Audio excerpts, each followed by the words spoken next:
the way I think about it is applied systems design.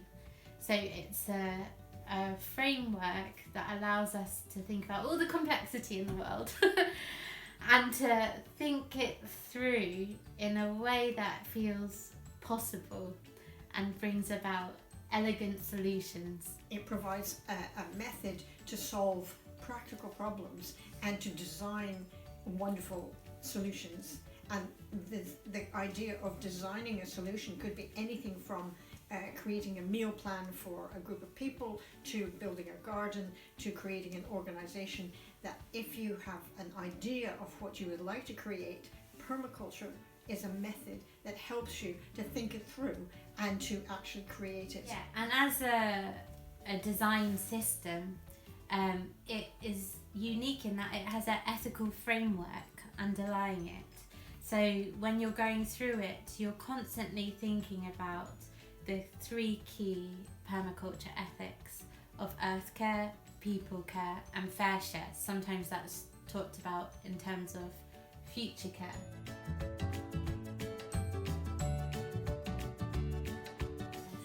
Well, permaculture as a concept originated in Australia in the 1970s, where Bill Mollison and David Holmgren came together. Bill was a professor and David was one of his postgraduate students, and they were working at finding solutions based on the patterns in nature to create sustainable designs for landscapes.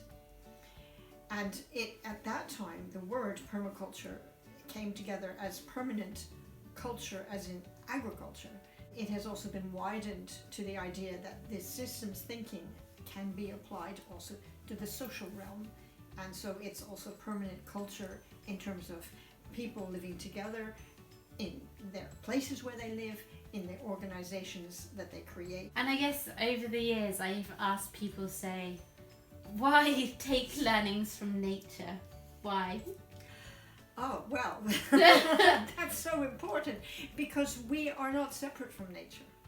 We are a part of nature. We live within nature, even though we like to forget it, or we like to pretend by including ourselves in man-made boxes. We like to pretend that nature is separate from us, but in reality, it isn't. The weather patterns that are so writ large today, for example, as climate changes, is a fine example that people can go about their little lives, and boom, here comes Hurricane Ida, or boom, here comes a forest fire, and that's part of nature that utterly and completely affects them. And so if we want to continue to live on this planet, and if we want to help to make the planet green again, if I can use that analogy, then we really need to understand how nature does that, so that we can work with the forces of nature to help that to happen, instead of working against the forces of nature. In the work that I do as a designer of gardens and landscapes, I often say to people, it's really important to choose plants which are going to be part of what is natural in the area where they are, so that the plant will be happy. It's really simple, so that the plant will be happy and grow well, rather than trying to bring in a plant that won't be happy because it's not natural for that area. So creating observing natural systems, it's a very, very profound and rich area to be thinking about, and hopefully as we go forward we'll be able to share some of the ways it's possible to observe what nature's patterns are, and to use or to learn to adapt them to the kinds of things that we as humans would like to create to help both our civilization and to help nature.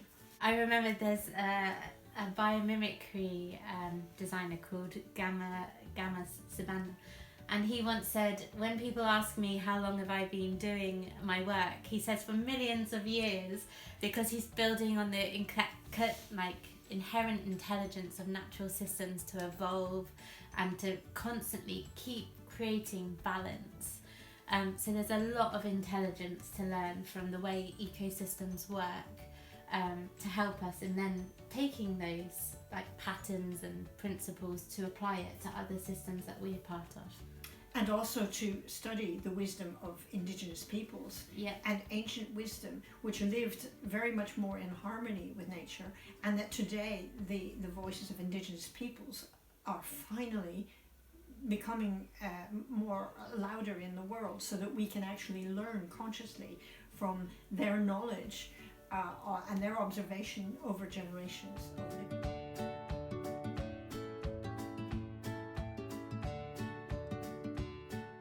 If we're going to survive on the planet as it goes through its changes, it is essential, in fact it is urgent, that we no longer think in terms of domination, and that we now change our way of thinking to one of regeneration.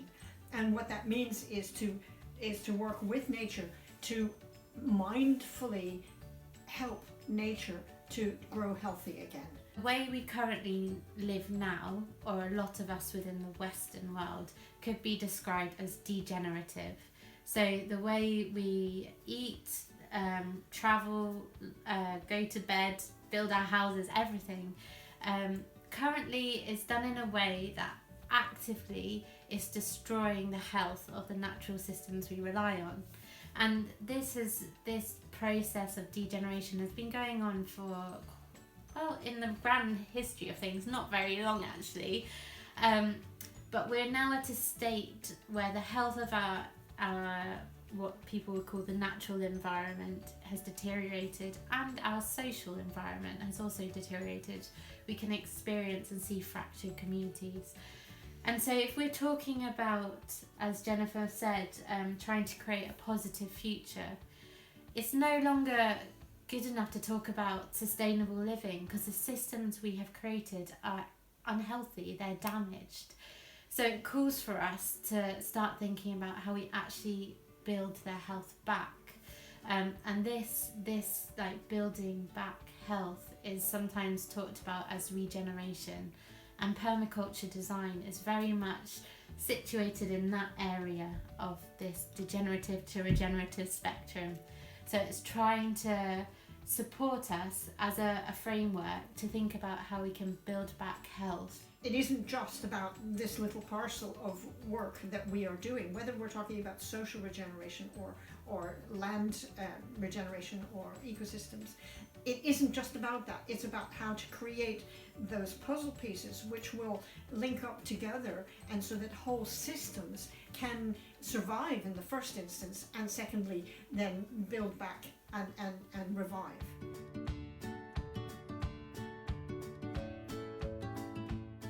The powerful thing about talking about design, whether it's permaculture design or another type of design like transition design, is that it gives you the feeling, whether true or not, that you have power to change something and actively have control over how that change happens. So if we take the issue of climate change, for example, it can feel like such a big and overwhelming problem and issue, and it's so easy to fall into thinking about all the problems and just trying to think of solutions based on the problems. What permaculture design and all these other transition design systems are asking us to do is to recognise that there's a problem, but actually to dream of the future you want to create.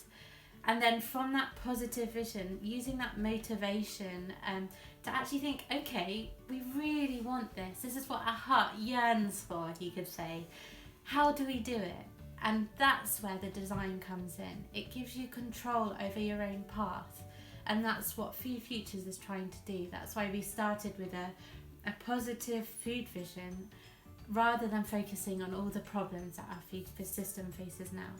So designing and talking about design is a very empowering thing. It gives you, as people, as a community, control over how you want to approach something. When you look at design, you can look at the very big picture and then see different elements that fit into it, or you can go zoom into one of those elements and you can look at that as its own design. And one of the ways that I personally feel everybody who lives anywhere can do is to look at the question of how they, in the space where they live, can do two things: grow some food and create habitats for nature. Whether they have a backyard or whether they have several acres of land, everybody can do something, and that in itself becomes a miniature design within the bigger design of a population of North Lancashire where we have resilient food systems. So some of the parts of that food system will be farming and gardening and larger projects and supply systems, but some of the projects will be minuscule, will be on a literally home by home, person by person basis. It's a question of, are you looking at the big picture or the small picture? And that's the part that personally I really would like to help and support people to understand what each person can do where they live, in terms of designing systems, where they live in their home, large or small, and how that then links up and what part that plays in the bigger system.